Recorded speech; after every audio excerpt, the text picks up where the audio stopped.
He's editor-in-chief of Breitbart News and a New York Times best-selling author. And on this podcast, he brings deep research, prescient analysis, and world-class guests. He's Alex Marlow, and this is The Alex Marlow Show. Welcome to today's show. It is a show that is historic in the worst sense of the word. My friend Charlie Kirk was assassinated earlier today as I'm recording this. We did a terrific show planned. We would talk about all sorts of news, some fun, some less fun. We had a new sponsor coming on to the show, Freedom Chat, that we'll tell you all about. Tell you about them another time. But I was in the chair for Hugh Hewitt for 3 hours as the news unfolded, and it was devastating the whole way through. But it's important. It's important to understand that the world has a lot of cruel, demonic influences within it. And I feel like that at this time, it's good to be not alone. And hopefully I can be a comfort in moments like this and help all of you who trust me and my voice to get through this horrible moment. But I lost a friend, a brother, really, and someone who was a family man, who was a leader in my movement, not just as a broadcaster, but as an activist, and just a all-around wonderful person. And he's in a better place now, I can guarantee you that. But we're going to miss him a lot, and we have a lot of work to do to put the pieces back together and to take up the torch that Charlie had held and keep moving forward. So here's the show. Alex Marlow hosting for Hugh Hewitt on the devastating and historic September 10th, 2025. Hugh Hewitt starts right now on Salem News Channel. I'm Alex Marlow, editor-in-chief of Breitbart News, host of the Alex Marlow Show podcast. I'm in for Hugh today, who's at a very important event.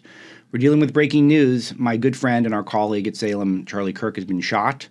It appears as though it was in the neck. Reports on his condition are unknown at this time. I'll be giving you updates as well as some reflections on my friendship with Charlie, which has gone on for well over a decade, the importance he is to this movement and what this could represent for the country. Details are sparse, but we'll have them throughout the show. 3-hour show today, Hugh Hewitt Show with Alex Marlow. We'll be here for you.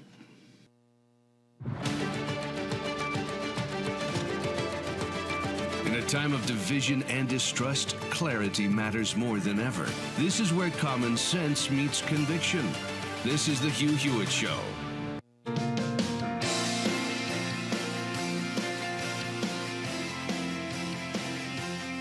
I'm Alex Marlow. I'm the editor-in-chief of Breitbart News. I'm the host of the Alex Marlow Show podcast on the Salem News Network, and I'm in for Hugh today. It is a breaking news situation. My friend, my colleague at Salem, Charlie Kirk, has been shot. He was at an event at Utah Valley State University, and it is one of these situations where we have very little that is known at this time. Other than that, it looks very, very grim. It does not look good for Charlie, and it does not look good for the country. The fact that we have a country where this is possible is beggars belief. We've been here before, many decades ago, but this would be a high-profile assassination if that's what it is, and if hopefully for the best, it is not. Hopefully this is something where we will get an update on his medical condition momentarily, and I will bring you all the latest on the show. I'll talk to you about my relationship with Charlie. I'll talk to you about his relationship with our colleagues here at Salem and the incredible good he does for this country and this movement. I'll tell you on a personal level, Charlie and I are in a number of chats together, and one of them yesterday, there was discussion about safety at this particular event. It was going to be a huge event. There's a lot of drama in Utah about Charlie's presence there because Charlie stands for things that offends people on the left, and he has become a real symbol of freedom, of free speech, of clarity in this country, and one of the real the representatives of the rightward shift of younger American voters that we're starting to see, particularly in young men, but also just young people across the board. He's been a friend of mine from really the start of his career in high school. He got his start writing for me at Breitbart News, where he put out a story that I recommended that he write up himself. Me and Joel Pollack, who was a senior editor for us at the time, the two of us decided that it'd be best for Charlie to take on the assignment by himself. And when he did, it blew up. It went everywhere, as so much of what Charlie does would do over the years. Got on Fox News, got elsewhere, and was getting the word out. And he was able to ride that momentum to creating Turning Point USA, the biggest grassroots organization in the country, particularly for young people, that did immeasurable good in helping Trump win re-election in 2024. and he's just a tireless worker. He has a commitment to be on campus for 100 hours every semester. And those are not easy hours. I will tell you, there is a lot of stress, there's a lot of anxiety, and there's a lot of personal risk that goes into these events. And I think a lot will be, I think a lot will change in terms of securities of these events and in terms of what free speech means in this country after this moment, because this is absolutely chilling what we're witnessing here. The fact that he does not even have the ability to speak without fear of assassination, without fear of getting shot. And I'll tell you that Charlie had those fears, but he kept going forward. He kept soldiering on and going to these campuses and going to these events, doing his best to have security help, but doing so still in a fearless way. Nothing is certain, and as we learned from what happened in Butler, Pennsylvania over a year ago, we learned that it only takes one bad actor and one mistake from whoever's in charge of security, be it Secret Service or elsewhere, for a breach like this to take place. We don't know much about the shooter at this time. There is video footage on X, the Everything app, that you might notice of a guy being arrested. He does not look like a student. He does not necessarily fit any of the classic, I would say, physical descriptions of what you might expect from an assassin, so that could be a mistake, and I'm not going to bring anything to the air that I don't think is true beyond a reasonable doubt. So we'll keep you posted on that as well as Charlie's condition, as much as we can hear from it. I do have some, I would say, secondhand knowledge, so perhaps I'll be able to share some news with you on the show before others, but I'll be incredibly cautious to not go out to you with anything that I do not know to be true. So the condition does not look great from the video, which we will not be playing on the show. Of course, video will be everywhere, just as the nature of things. But this was an event that I think was particularly perilous. I think this was one where there was a massive crowd. I don't think Charlie had been on campus in a little bit, and he's been in the news so much, from South Park covering an event like this and satirizing it, to just 2 nights ago, Van Jones coming out and saying Charlie Kirk should be ashamed of himself for adding the racial component to the clearly racially charged murder in the Charlotte train. So one of these moments that we'll remember forever, and that is not a good thing for this country. Charlie is also a family man, and this is the first thing that I thought of. It's the first thing I thought of when I heard this news about 20 minutes ago before going on the air, is that Charlie's got small children, and he is someone who is an advocate for family formation, and he's someone who doesn't just get satisfaction out of work. He wants to live a godly life, and part of that, he believes, is having children and being able to share the American values, biblical values, conservative values with those children, raising them to be the next great generation. And this is someone who has a tireless enthusiasm for this country, a person who has a tireless work ethic. I'll tell you, I've been very fortunate to achieve quite a bit in my life. I've got to write best-selling books and lead an amazing newsroom at Breitbart News and get to be on air on shows like Hughes and my own shows. But I'll tell you, I'm in awe of Charlie's work ethic. Only President Trump I've ever seen competes with it. And this is something that people fear because he's so determined. He has so much willpower. And he is such a major platform that he'll walk into any arena. He's big on TikTok, for goodness sake. He's not afraid of going anywhere, and that's one of the characteristics. It is, as Dennis Prager, our friend and colleague, says, the rarest of the great traits is bravery. The rarest of the best traits that you can have as a human being is bravery. And Charlie, it's physically brave to go on these campuses. And I'll tell you, I hosted events 15 years ago when I was at UC Berkeley campus, maybe on the verge of 20 years ago. And there's always fear that violence would erupt. There's always fear that the rowdy protesters that are so routine with the left would turn violent. We've seen it time and again. I was at an event with Charlie Kirk just last year at UC Davis, where I was accompanying him on the event, spending some time with him, as we have been known to work on a number of projects together, be it media and otherwise. And at the event, which was not nearly as packed of a house as this one, rowdy, violent protesters on the outside smashed into windows, smashed doors open, and there was a massive security presence. He has to drive around a motorcade and have full-time security and have people whisk him around. Why? Because he's advocating for Judeo-Christian values and constitutional values.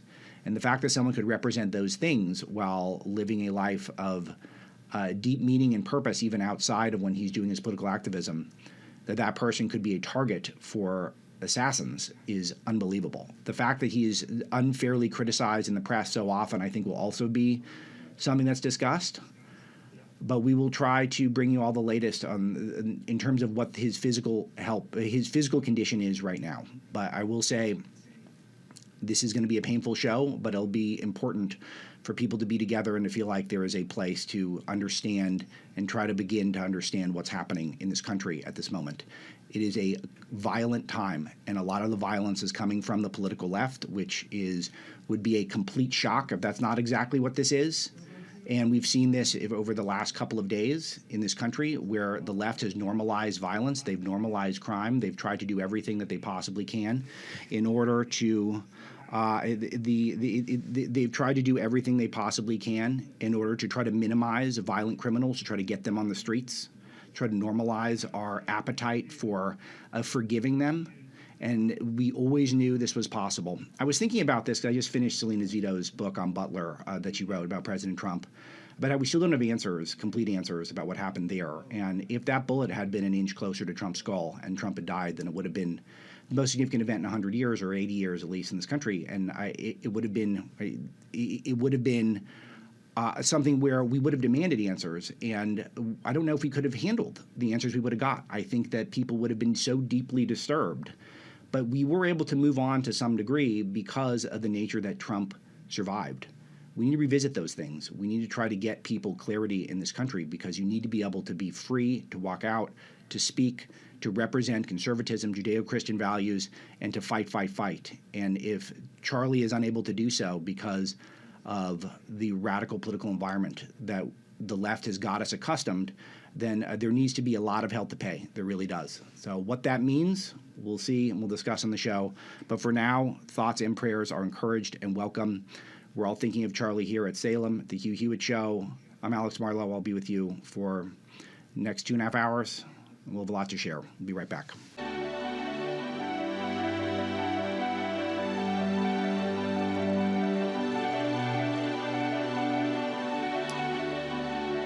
I'm Alex Marlow in for Hugh. I do have some breaking news for you that I feel reasonably comfortable reporting. It's hard to know for certain in these things. I'm not in the room with Charlie, but the reports are that Charlie is alive at this time. He's lost a lot of blood, so hopefully that is the news that holds and gets better. But as of now, that is what I'm told from sources. They're very, very high up, let's put it that way. So I have that to offer you. It's not much reassurance, but it is a small silver lining as of this time. It would be the devastation level would go off the charts if I can't maintain these reports. But I will continue to try to bring you up to the minute from what I'm hearing and what I'm reading online as you go about your days. Do we have Mike, guys? We're going to bring in Mike Gallagher here in a second. But those of you just coming in to reset, Charlie Kirk was shot in an event at Utah Valley State University. This was a massive event. It was where he holds court on campus, answers all sorts of questions. He particularly likes to hear from the left. It gets a huge response. It's gotten a lot of national coverage. It was even recently satirized on South Park recently. And shots rung out. There is some very disturbing video online. It looks as though Charlie was hit in the neck. And at least one time, I don't know any, I've not seen a report to the contrary. He was whisked away very quickly. There is someone apparently in custody. We don't know anything about that individual, and we'll continue to give you updates on both Charlie's health and both what could have gone wrong to allow for this to happen. And then, of course, we'll take some time to reflect on what's happened in this country, where there has been a rush to demonize speech, to make speech violence. And we are so gone from the era of where sticks and stones can break my bones, but names can never hurt me, which is what was repeated constantly throughout my childhood, which wasn't all that long ago. And now we're in a scenario where words are considered violence and violence is excused. And we saw that so much earlier in this week with Van Jones, who called out Charlie, but also said that the stabber in the in the North Carolina train was hurting. It was hurt people. This man is hurting. And that's where his mind goes. And I think he's reflective of the left. I don't mean to pick on just him in this moment. He's just, so many people have said horrible things like that in the past, and so many people have said horrible things about Charlie in the past. But his is just the most recent. So don't think he's alone. He's emblematic, where people try to manufacture excuses for why people on the left are allowed to commit acts of violence because that is seen as a resistance. I'll tell you, I'm one of my common refrains, as I point out when I was on the UC Berkeley campus, which was occasionally violent when a conservative speaker would come to campus. Recall 10 years or so ago when Milo Yiannopoulos tried to give a speech and they burned down the whole town. It was even wall-to-wall coverage on CNN. Even CNN was forced to cover it. That there was this normalization that conservative speech is violence and liberal violence is protected speech. And that's the era that we need to exit immediately. It's gotten completely out of control, and this is the week where it should be cemented in people, but it really should have been cemented in Butler, where there are so many people who rushed to the keyboard to type in that it was just one guy, just one crazy guy, Thomas Matthew Crooks. He's the only guy who did it. We have no idea what he was reading, what he was thinking, what sort of inputs went into a guy who's capable of that, or why not enough was done to protect President Trump.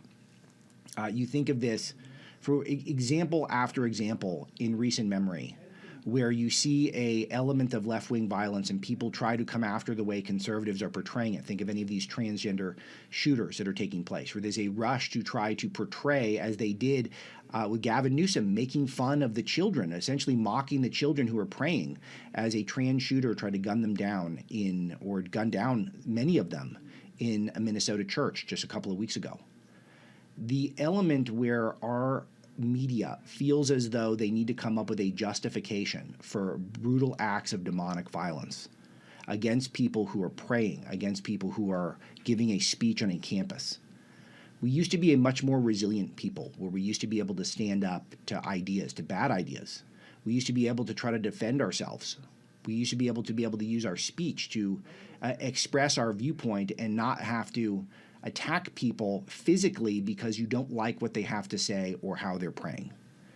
And yet, our establishment media, after this happens, they go out and they portray it as though there's some level of excuse. Maybe the victim is really the attacker. The attacker is the victim. Van Jones portrayed the attacker as the victim in North Carolina. Gavin Newsom portrays the attacker as the victim in Minnesota. Now, what will happen here? Will we see more of the same, or will people finally come to their senses and say that that's not appropriate? Charlie stands for a happy warrior ethos that I think Andrew Breitbart would have been very proud of. I don't think Charlie got to know Andrew. He kind of came on board with us right after Andrew passed away. But he always has a smile. He's always encouraging. He really doesn't like even the verbal fisticuffs unless it's absolutely necessary. He tries to present arguments from a point of clarity, from a point of debate, a genuine debater. That's what he is. He's not someone who's here just to throw bombs. That's not the point. Figuratively speaking, of course. And to be with him, you can't help but feel inspired about what to do with your life. And that's what he's all about. He's exciting to be around because of that. And that, I think, is really the threat that he has to the left. It's not that what he says is completely unique, or that people haven't said it before, or that a energetic, young, good-looking guy could say stuff. We've had that. But it's his infectious love of country, love of God, and his fearlessness and his ability to present it, to go into the belly of the beast, to go to these campuses, to go to where the left resides and say, I will take all of you on, and you guys come and beat me. Even if that means I don't have a good day and it goes viral online and people make fun of me, it's all good. It's all good. It's all what this country was essentially supposed to be all about. That's why the First Amendment is the First Amendment. So I'll be very eager to get details here, and hopefully I'll have some for you coming up momentarily. We're also going to bring in a cadre of guests, our colleagues on Salem.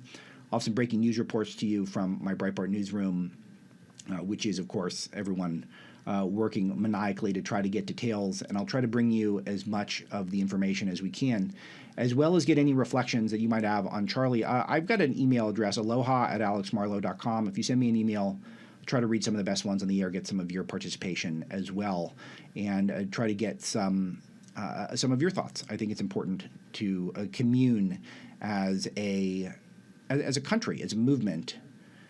We're under attack in so many different ways right now. This is a clear example of them. It is now time to stand up to the bad guys and to actually deal with some of these problems head on and not talk around them. And that's what we're going to do today. This is the Hugh Hewitt Show. I'm Alex Marlow. Am I out now, guys, or do I have a minute? This is out. We're out now. We'll take a break. Be right back.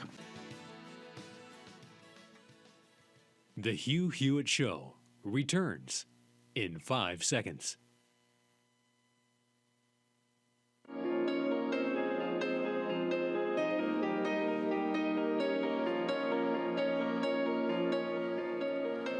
All right, this is Hugh Hewitt Show. Alex Marlow in for Hugh today. I'm getting up to the second updates on the condition of my friend Charlie Kirk, who was shot today at a Utah Valley State University speaking event, an event that I'll tell you that I correspond with Charlie on a daily basis, and that this is one, Utah Valley University is precise on that.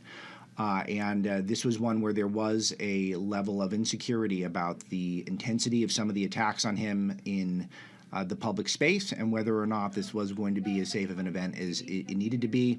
And it turned out to be the least safe event. Charlie was shot today in the neck. And I am able to report that he is alive at this time, according to my sources. Obviously, I'm on the radio here, so it's not a first-hand account, but it's a second-hand account. And I feel confident enough with my sources here, and I think this is really you can't say it's good news, but it is not the worst news as of now. Mike Gallagher is with me, our colleague on Salem. Mike, thank you for jumping on in a moment. It's really important. You have the floor, my friend. Well, Alex, I know you speak with Charlie regularly, as we all do. He's a Salem colleague and friend.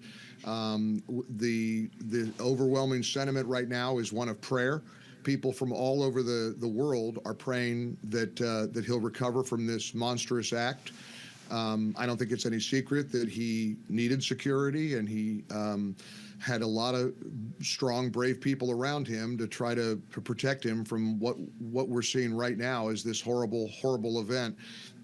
You can't understate the role that Charlie plays in the political and cultural landscape in America. Already the president has responded. The president's been briefed. Caroline Leavitt, as you know, has issued a statement saying that we are all praying for Charlie.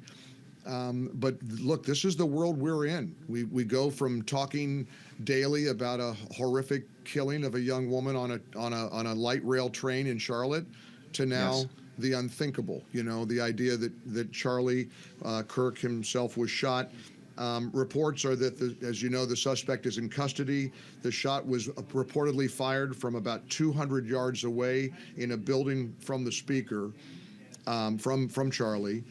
There were, as you pointed out, reportedly no security checkpoints at this event, which, of course, is going to be scrutinized considering what has unfolded. But just one shot, one pop, Charlie was seen going down.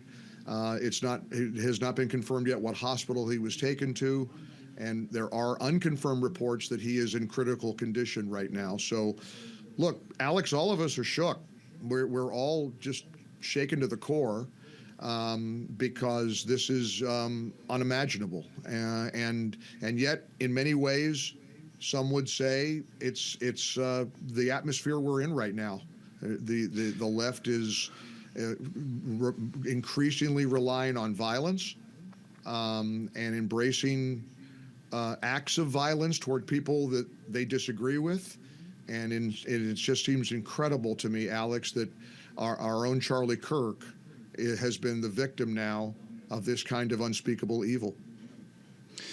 Mike, when did you first come into contact with Charlie? Years ago. I mean, Charlie's a radio lover, and Charlie Yes, that's right.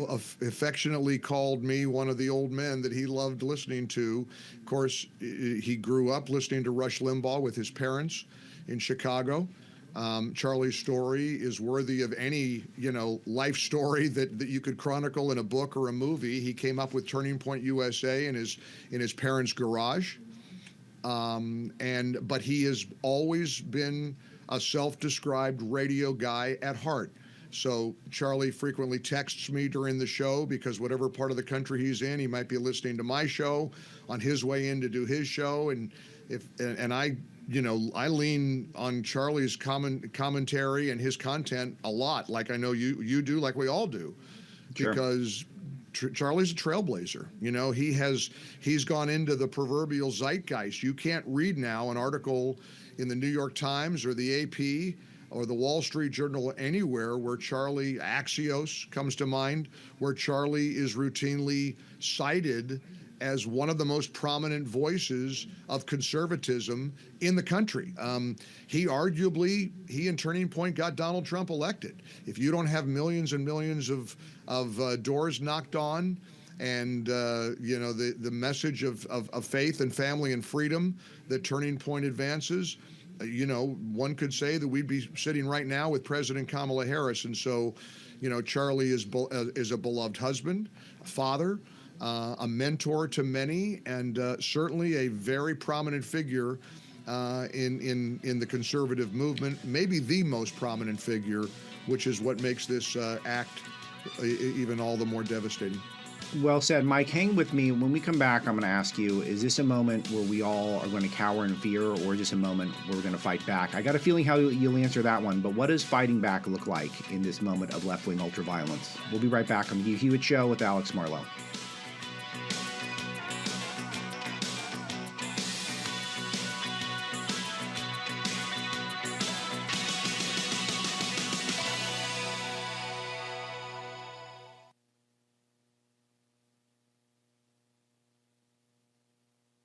Practically, guys, to hear, so I can hear without the mixed minus. On the Salem Radio Network returns from break in 3 minutes and 45 seconds.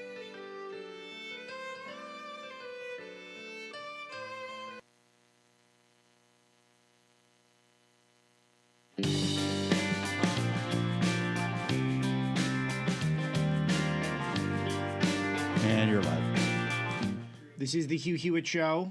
I'm Alex Marlow, editor-in-chief of Breitbart News, host of the Alex Marlow Show on the Salem Podcast Network. We are bringing breaking news on Charlie Kirk, who was shot at Utah Valley University today. We are to believe that he is alive, but in critical condition, lost a lot of blood. And I will continue to give you any health updates that we have, and we continue to try to unpack what this all means. We've been seeing a normalization of violent rhetoric by prominent left-wing officials. Recently, Jasmine Crockett is the latest to call for people to get punched if they're conservatives, but Kamala Harris backing Black Lives Matter protesters over the years. Why Nancy Pelosi calling for uprisings, in Chuck Schumer saying that there'll be a price to pay and they're going to reap the whirlwind over the Supreme Court decisions of the past. Even Joe Biden, consistent violent rhetoric over the years. And then we've continued to see a rash of violence that has taken place, of course, most notably the 2 attempted assassination attempts of Donald Trump, the one that he narrowly survived in Butler, Pennsylvania, leading up to another assassination attempt, it appears, against my good friend and our colleague at Salem, Charlie Kirk, a man I've known since he was a teenager, and a massive force, not just in American politics, but in particular with younger American voters who are shifting to the right. He's a constant presence in their life thanks to his massive social media footprint, Turning Point USA, his campus activism, his TikTok presence. All of this is reaching younger people, and this was clearly an attempt to take him off of the battlefield. So what do we do about this? My colleague Mike Gallagher is with me, who hosts an incredible morning show here on all the Salem stations and on the Salem News Channel. Mike, it's really nice to have your wisdom at a moment like this. We need some clarity here. What is the appropriate response? Well, first of all, let me just reiterate something that I was thinking as I was driving in here about you personally and your friendship with Charlie and your role as a young, passionate patriot. The Charlie Kirks and the Alex Marlows of the world are needed now more than ever. Millions of Americans are turning to young, vibrant, enthusiastic, wise people like you guys. All of us, I think, have a role to play, but it's kind of joyful to hand the torch to younger people who own this podcast space like you and Charlie do, who own the digital space, who are everywhere, who are ubiquitous. Charlie really has been somebody who's a pioneer of reaching out to millions and millions of young people who found out there's a better way than the failed policies of the left, and recognize that there is a better way. There's a brighter way. And so, it's funny, Alex, as we look at this as a news story, this hits real hard for all of us, because all of us who work with Charlie and know him, all I'm thinking about is his recovery. I know you are too. We can go through all the obligatory news aspects of this story. The shooting suspect is in custody. There were reports that witnesses saw Charlie hit. Saw him struck in the neck, as you said to have lost a lot of blood. And it's funny because I think about what we would ordinarily say as talk show hosts, and I've been at this a long time. This is my 5th decade at this. I think about what the right thing is to say, and all I can think to say is to echo what Vice President J.D. Vance moments ago said, what President Trump has said, and that is the nation needs to pray for Charlie. The nation needs to pray for his wife. The nation needs to pray for his family, for his many loved ones, and his millions of supporters all over the country. I suppose, Alex, to your question of where do we go from here, maybe this will be a turning point where the country wakes up and says, violence is not going to solve anything. Violence to try to silence opposition is going to be utterly rejected. And I know Charlie would want all of us to continue to echo the warrior theme of one that President Trump did when he was shot, and that was to stand up bloodied and raise his fist in the air and say, fight, fight, fight. So if the angry, violent lunatics of our society believe that a bullet is going to silence a movement, it's not. If they think a bullet is going to silence the passion and the spirit and the intensity of what so many of us represent on the airwaves and what people represent in the streets and what politicians represent in their offices and in Washington, D.C. and in state legislatures and mayor's officers and offices and government, it's not going to stop. It's not going to stop. In fact, we're going to be galvanized. So like you said, going into the break, Alex, you know the answer. The answer is we're going to be more determined than ever to let our voices be heard, and we cannot be cowed into submission or fear by these violent lunatics who think that putting a bullet or a knife into somebody who they disagree with is going to be an answer, because it's not, and that is going to be utterly rejected by the United States of America. Yeah, maybe this will be a turning point. Of all the great things you said, Mike, that would be my highest hope, and I think it would be Charlie's as well. And hopefully, we'll get a chance to hear from him one day soon. The president did put out on Truth Social, we must all pray for Charlie Kirk, who's been shot. A great guy from top to bottom.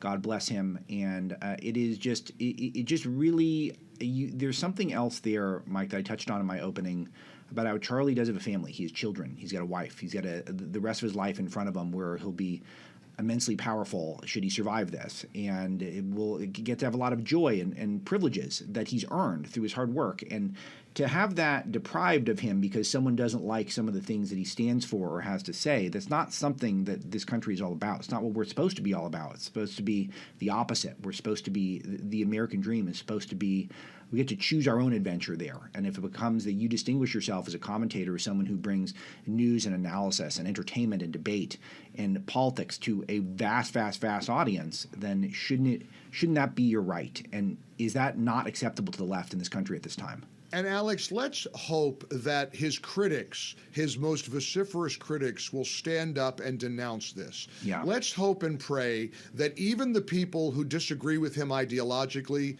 will have the integrity and the guts and the gumption to stand up and condemn this awful atrocity. And that will go a long way towards trying to heal the country. Because right now, Alex, country's going to be torn apart by this. It's a very big deal. That's for sure. Mike Gallagher shows 9 a.m. to noon Eastern, MikeOnline.com, and on the Salem News Channel every day. Mike is terrific, as you guys all know. If you're listening to this show, you know how great Mike is. Thank you, Mike, for the time and the wisdom. We'll be right back on The Hugh Hewitt Show with me, Alex Marlowe.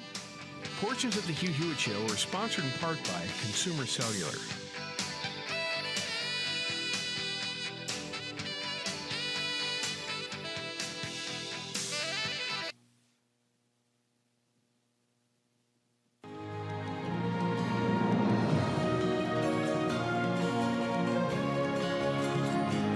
Bringing you breaking news today on The Hugh Hewitt Show with me, Alex Marlowe. A friend of mine, Charlie Kirk, who is also a colleague here on the Salem News Channel, Salem Podcast Network, Salem Radio Network, everything Salem. He's been here, and he's been a friend of mine for well over a decade, worked closely on many things. He's in critical condition, as we are told at the moment, after being shot at a Utah Valley University event, an event that there was some trepidation about going to for Charlie. And hopefully I'll have better news to report later on in the show. But if he lives, it is a miracle. It is a very similar situation to what we saw with President Trump in Butler, Pennsylvania. I believe Charlie's injuries are going to prove to be more grave than that. But we're going to try to bring you all the latest throughout the show, but also bring in some friends and colleagues. Chris DeGaulle is with me now. Chris, just briefly, when did you first come into contact with Charlie? Well, gosh, my first meeting with Charlie was actually at a Turning Point event not too terribly long ago down in Georgia. Lucas Miles, as you know, is now his chief at Turning Point Faith, and I was invited to come speak on a panel about that. So I've only known Charlie really in a brief capacity, of course, as a colleague, as you mentioned here, on the Salem Radio Network, the Salem News Channel, and in media. But I know Charlie is... I'm not going to sugarcoat it. I think to all of us at Salem, he is the crown jewel. He is. Many people have believed him to be the new national voice of a movement, much like Rush Limbaugh. And so this is a figure, Alex. I don't have to tell you, and I know you've been speaking of it so well today with Mike Gallagher and others, that this is one of the most effective communicators in modern history for the conservative cause. But more importantly, he is an effective messenger for Christ. And I hope that everyone understands that that's what this is. This is a man who was targeted by Satan himself, by evil himself. And when you stand for Jesus Christ and when you stand for the truth of Christ, you will be hated and Satan will writhe.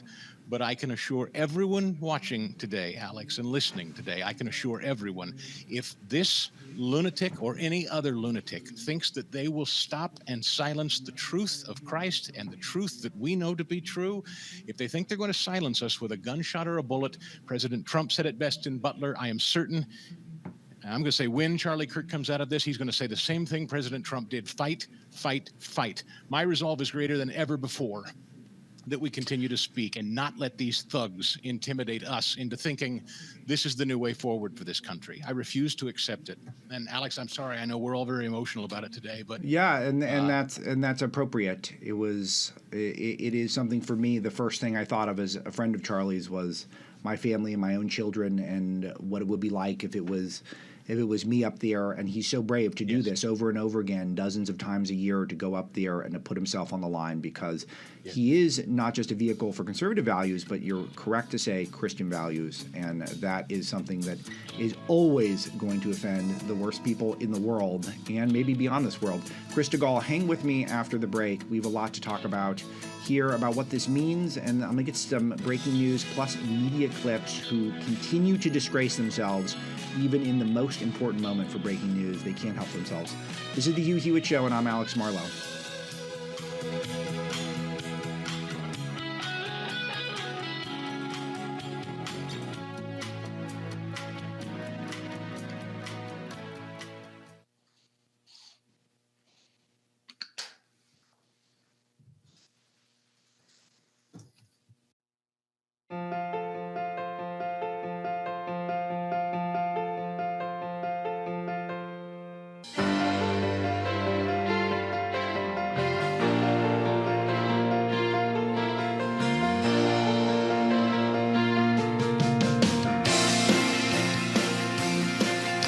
We're live on the Hugh Hewitt Show.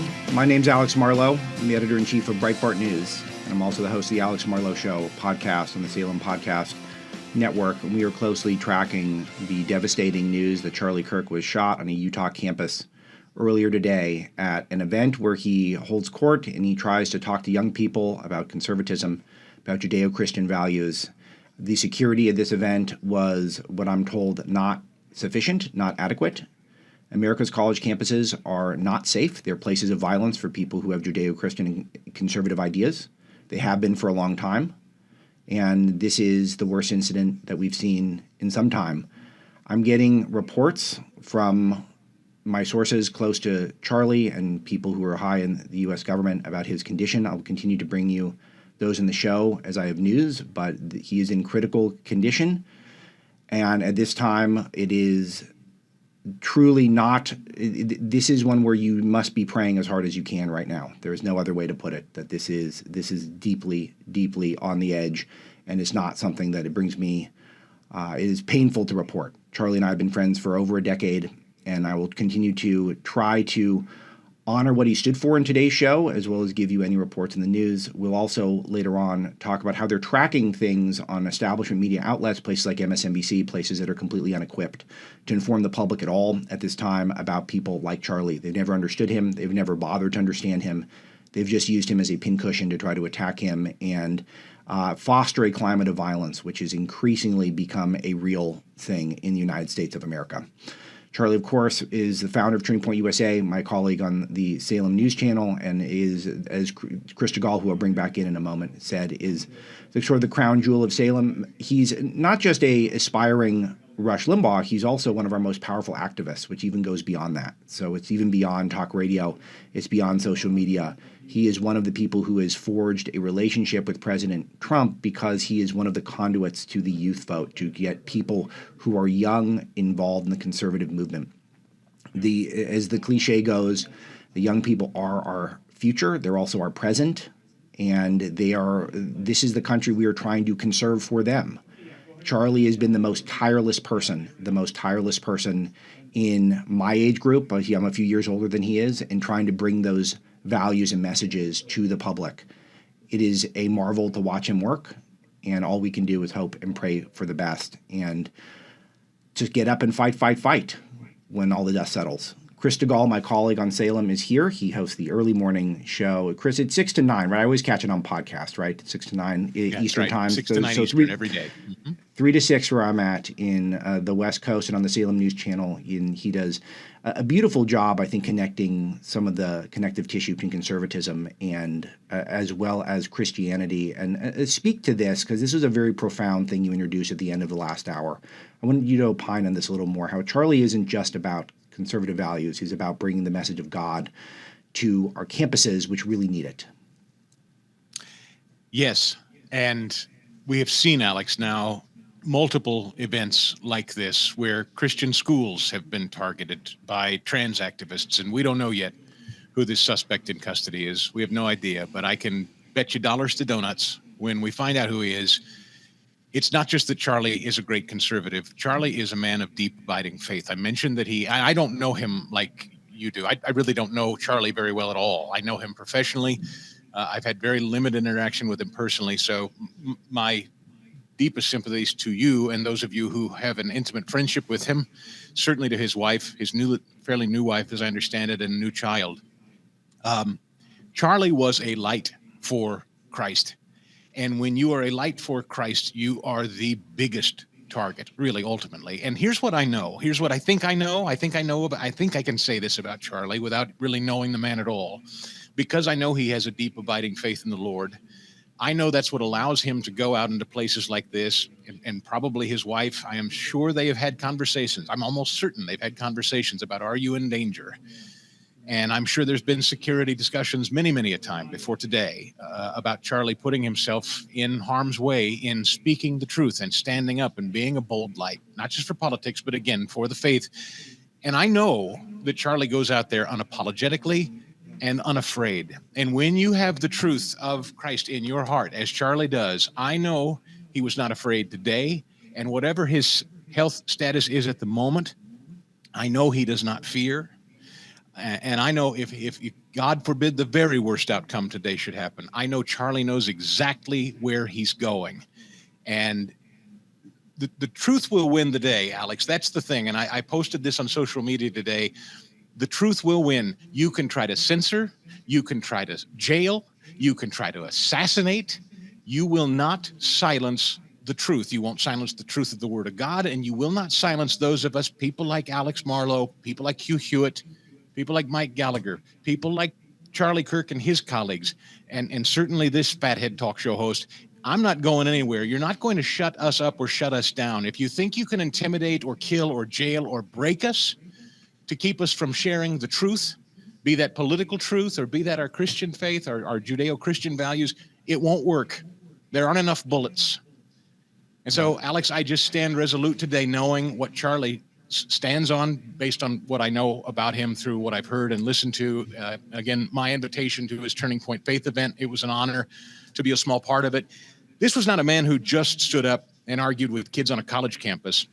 No. This is a man who hosted people who led houses of worship all over the country and That's actually had the boldness to look at pastors and say, you need to speak the word of God. You need to stand on the word of God. You need to lead your churches by the word of God. That's bold. I don't know anybody in the modern era who both speaks to politics but also speaks to church leaders and says, have a spine and stand on the word. That's who Charlie Kirk is, no matter what the outcome of today may bring. I spent some time with Charlie when he would speak at church groups, and it was always packed houses, and he was so fluent, and through all of his spare time dealing with politics and activism, he was able to understand the Bible at a completely deep level, and he really did try to live it, thus his insistence on that young men should form families, and him abiding by that himself, and him trying to, despite his busyness, that seeing purpose in the divine and not just purpose in politics. And the politics is at its best is perhaps a way for us to commune with the divine on some level if we can only assure our people that there is a working and functional politics in this country, and there clearly isn't at this time if this is the case. There is a man in custody, Chris, that we've seen, and I won't show footage yet at this time, but I will let the producers know if we need to put something up. But not the type of person who has any business being on a college campus. I don't know what he's doing there and why he was unaware to people. We'll understand this as time goes on. But the pattern of violence and the normalization of it takes place on our press constantly. We've got some clips here, and it's so ghoulish to play these, but we have to. This is what's going on over on MSNBC. Let's play cut 21, please. This is Matthew Dowd speaking. Which then lead to hateful actions. And I think that's the environment we're in, that people just, you can't stop with these sort of awful thoughts you have and then saying these awful words and not expect awful actions to take place. Matt, and that's the unfortunate environment we're in. Turning Point USA has confirmed that he was shot. And there are a number of he invited it on himself. Did he invite it on his wife and children? Is that also what he invited, Chris? Yeah. It's hard not to get angry, irresponsibly angry, and stay FCC compliant, as our friend Kurt Schlichter says. The very idea that words warrant bullets. This is what Matthew Dowd just said. This is what the American left says. If you say words we don't like, you're deserving of a bullet to the chest or head. Yeah. And I don't know what we do as a country with that. I don't know how you come back from that. Now, Could he say that to Charlie's children, to their face? If you can't, then you can't say it on a camera. This is the Hugh Hewitt Show. I'm Alex Marlow. We'll be right back.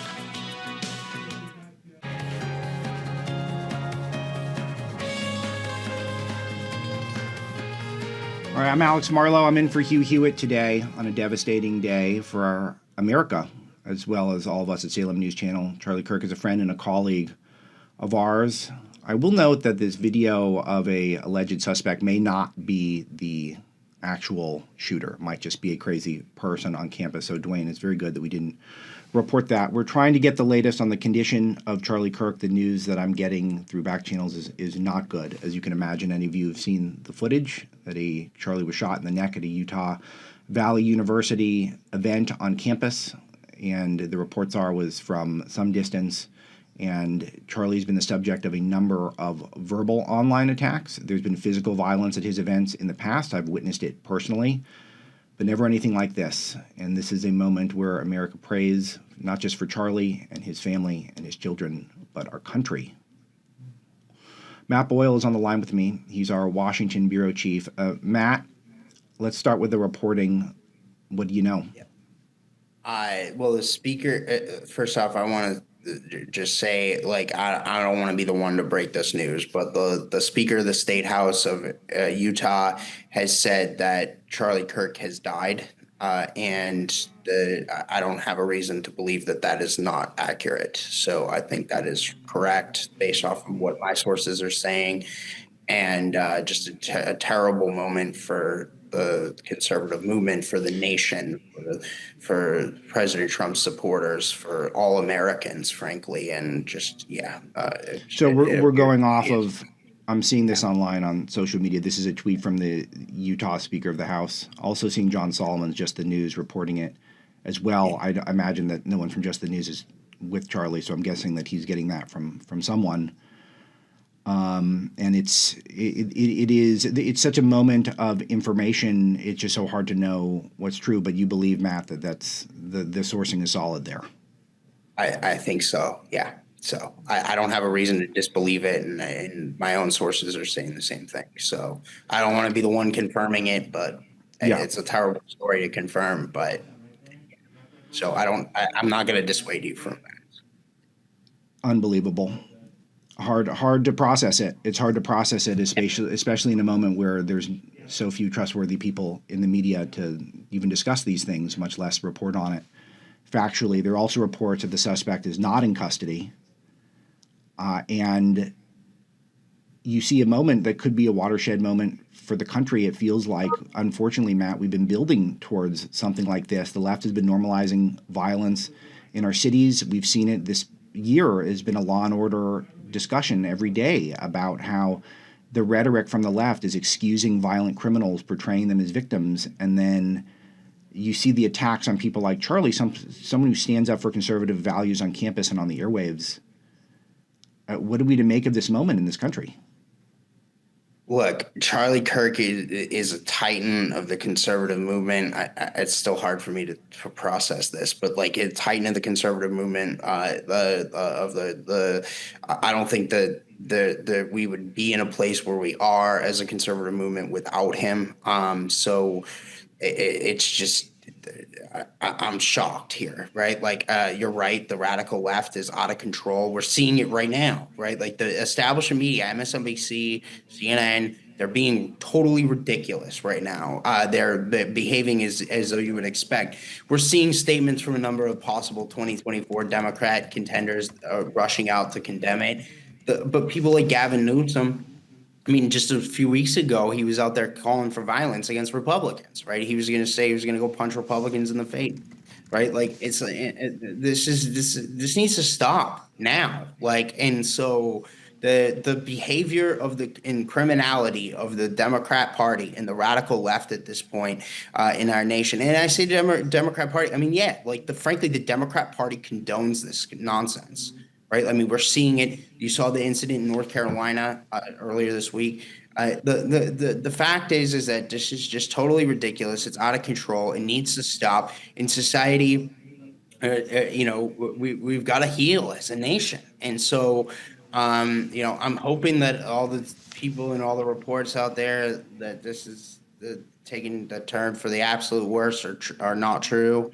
But again, I just don't have a reason to believe that they are. So I believe that they are true. So I'm trying to confirm with our own sources the news that just the news is reporting, which is John Solomon's outfit, suggesting that Charlie Kirk is dead. There is a tweet from the Speaker of Utah. Again, I don't know if this is 100% able to confirm, and I want to clarify that to the audience. But I do know that those people online, that's what's being shared, as well as that the initial lunatic who is seen claiming that he shot Charlie was not necessarily the actual shooter. So it is a deeply chaotic environment. We'll keep trying to give you the latest, as well as keeping track of the media reactions, which have been utterly disgusting and ghoulish.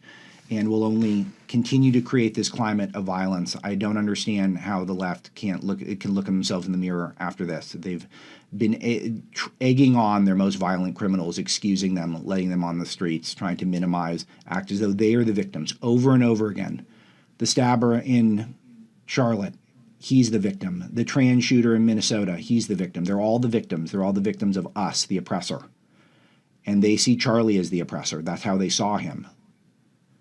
And they'll act like we don't know the motivation. We'll act like this person acted alone. This person, whoever it is, didn't act alone. This person is someone who had input, and that input was from our media, from our culture that has normalized violent rhetoric towards conservatives and violence towards conservatives, especially President Trump. Matt, how do you compare this event to what happened in Butler a year ago? it's just a continuation of the same, right? Like, I mean, again, we just continue to see the radical left and Democrat Party.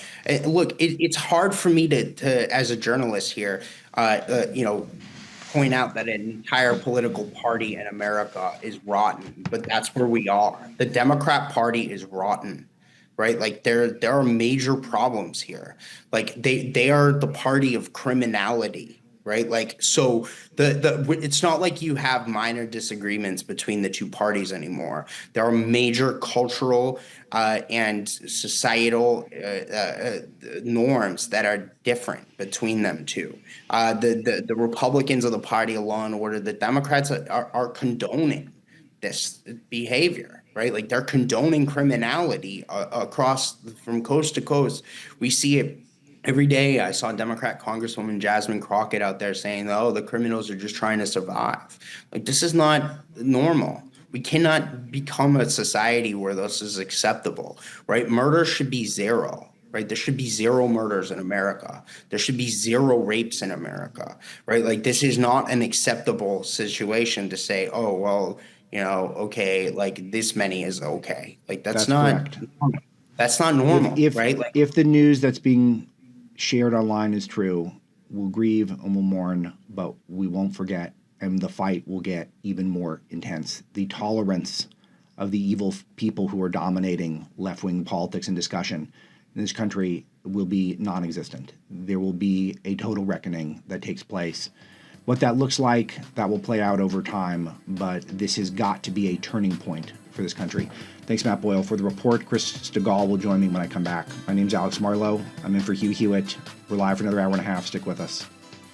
The Hugh Hewitt Show is now available on TV. Go to SalemNewsChannel.com or download the app. You can also watch on Roku and Fire Stick. Salem News Channel, the antidote to the mainstream media.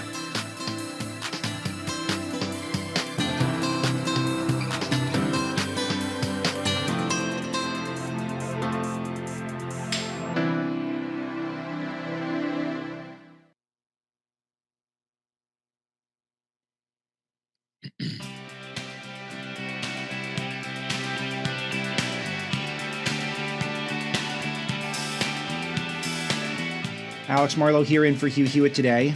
Most devastating time I've ever been behind a microphone. I was blessed to broadcast on Sirius XM for 7 years, and for about the last year I've been on the Salem Podcast Network.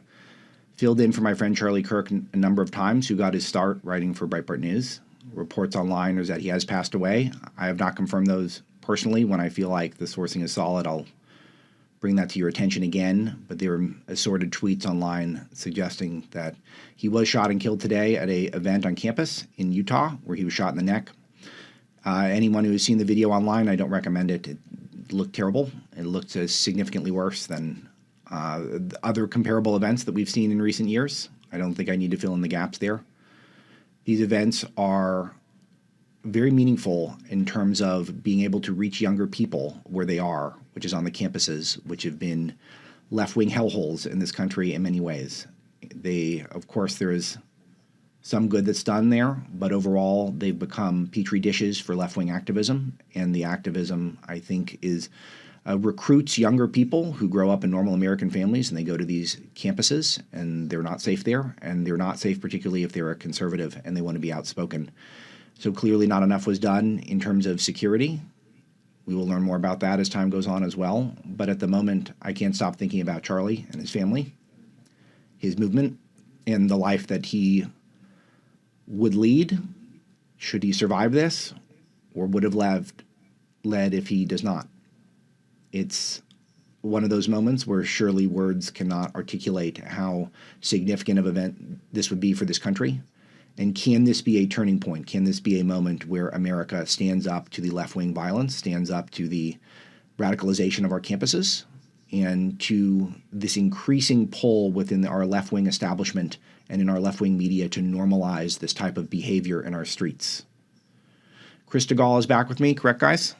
My colleague on Salem. Chris has been very profound with me earlier in the broadcast. And Chris, thank you for hanging on, breaking news moments. It's always nice to have a stable of people you can confide in and the audience can trust. Any reflections in the last 30 minutes or so since we spoke?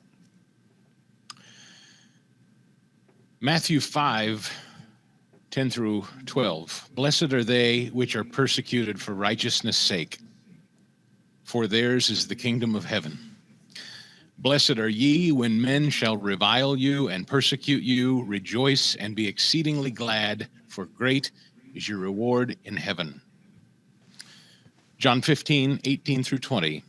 If the world hate you, ye know that it hated me before it hated you. If they persecuted me, they will also persecute you. And 2 Timothy 3:12. Yea, and all that will live godly in Christ Jesus shall suffer persecution. I say again, and all I can do at this point in time, Alex, and I don't mean to preach, I'm no theologian. I have to lean into my faith, as I know Charlie's family must be. I did not know Charlie personally, but I know him to be a man of profound faith. And I know he knows, I hate to speak in past tense. I heard what you reported, and I don't know whether that's true or not, but whether it is or whether it isn't, he's won either way, and he knows that. And we Christians know that. And so I'm confident where Charlie is right now. What I'm not confident in is where we are as a country right now, as you so well said. I don't know, as a talk show host for the last 25 years, what it means, where we've come in the country when words, just speech. We're hearing people on cable news say our speech virtually justifies people picking up guns and shooting at us for things that we say that they may not like. And when we've reached that place, as you and I were just talking a while ago, when you've reached that place, it's a point of no return. I grapple with trying to figure out why, whether it's President Trump or whether it's Charlie Kirk or whether it's Alex Marlow or our show. I don't want to sound too self-aggrandizing, but we don't mean any harm to anyone. We're not trying to hurt anyone. Charlie was certainly not out trying to hurt anyone. No. Charlie was out spreading the word of God. Charlie was out spreading the word of individualism. He was encouraging people to lead their lives. He was telling them that they were created in the image of God. You're not a mistake. I read in a poll today that there are people in Gen Z that are more anxious, just doubled over with anxiety and anxiousness like never before. And people like Charlie are telling them, you're good, man. You're good. It's all good. You're perfect. You're created in the image of God. Go out and lead your life. Have a family. Don't be anxious. The left has filled people with such rage and anger and antipathy and anxiousness. They know nothing to do but pick up a firearm, Alex. It's lunacy. It's lunacy. This has been fomented. It's been bubbling towards this moment. We nearly had a similar one a year ago. Breaks my heart to say it, but I'm in pain for my country today. This could happen in the United States of America. I'm Alex Marlow in for Hugh Hewitt. Thank you, Chris DeGaulle. We'll be right back.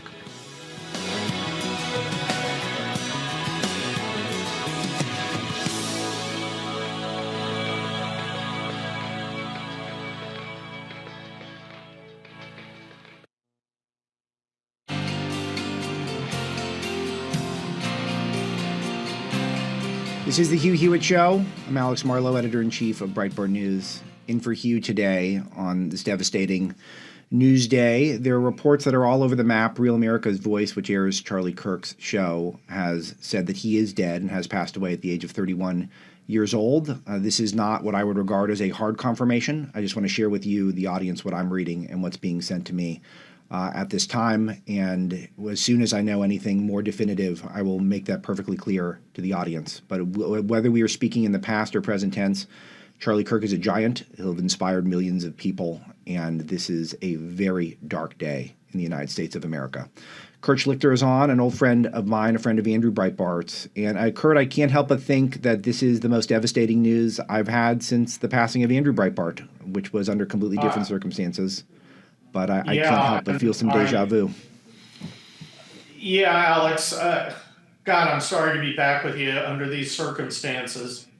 But, you know, we've been through something like this before, but not like this. If he really is gone, and there are contradictory reports out there, this is going to have ripples through our politics and our culture and our society that I don't think we're anywhere near able to predict. this is an attack on everything we believe in as a country. The right to speak freely, the right to chart your own course, the right to have the liberty to say what you think, no matter what other people think.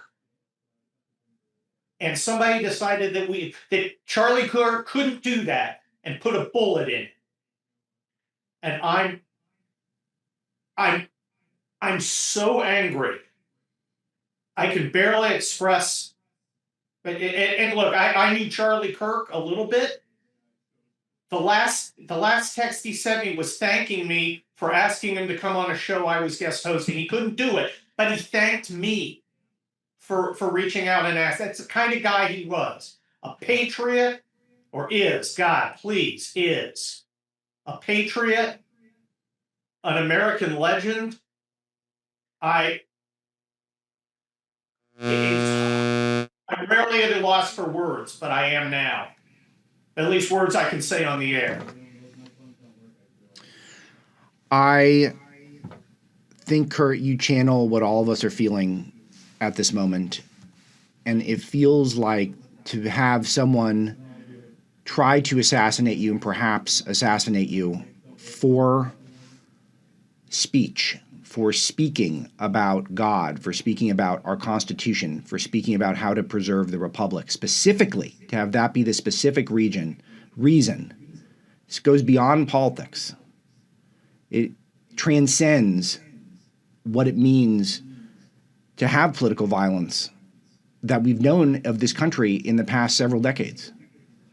And yet we're seeing this now as a pattern. This is an emerging pattern from the left. And your point about how we have no idea where this is going to go is so resonant and so important, because I will tell you, I don't know as well. And I don't know what the appropriate response is to this, especially when you see some of the reactions online, some of the reactions on MSNBC, which I'll play later on in the show. Fox News now is reporting that Charlie Kirk has passed away. So, and Washington Post has as well. This is the most, God rest his soul. Pray for his family. Pray for his children. Look, now it falls on us to act. And I'll tell you, I'm no pacifist. I'm a soldier. Yes. Violence has a place. It doesn't have a place here. Don't go out and hurt somebody. Don't go out and murder somebody because they disagree with you. That's not the right thing to do. It's not the smart thing to do. It's not an acceptable thing to do. You're not doing it in Charlie's name. Charlie wouldn't want you to do that. No, he wouldn't. But thankfully, we have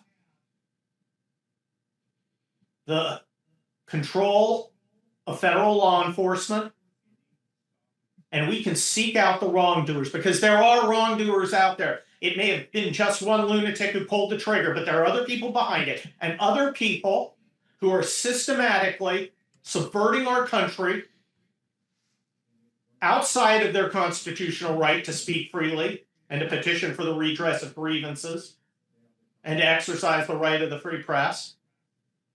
And that's how we do it. We don't abandon the Constitution today. We double down on our Constitution. We don't frame anybody. We don't lie. We don't cheat. We don't go hurt people because we're hurting. We're not animals. We're not them. No, we're Americans. And our Constitution has a remedy for what happened today. And if you have any respect for Charlie Kirk and what he stood for and what he was murdered for, you will double down on our Constitution. You will back up Kash Patel, Pam Bondi, Harmeet Dillon, Dan Bongino, and all the rest of the great Americans out there who are going to find the people who did this and find the people who may do this again and bring them to justice under our Constitution. That's what you're going to do if you respect and honor Charlie Kirk's memory. Very strongly and well put, Kurt Schlichter. This is where we lean on law and order. We don't run from it. We run towards it. And this is what President Trump was put here to do, to deal with this, to deal with these people who've taken over our country, who are controlling too much of our dialogue, who are controlling too much of our streets, controlling so much of our lawfare apparatus. All of these people who have tried to invent new laws to come after Trump and to go around laws if they feel like there is a threat to them. And Charlie was a threat to them because he was carrying a profound message. A message about this Constitution, a message about our founding documents, a message about conservatism, about family structure, about God, about Jesus Christ. All of these things were inherent to who Charlie was, and he did it with a smile. I'll say that my last messages from Charlie were last night. He was thanking a small team of us who had had his back after Van Jones had said he should be ashamed of himself for saying the obvious things about the murder in Charlotte, in the Charlotte Transit. That's who Charlie was. He was very grateful to the people who would ride with him into battle. R.I.P. Charlie, we love you. I'm Alex Marlow. We'll be right back. Thank you, Kurt.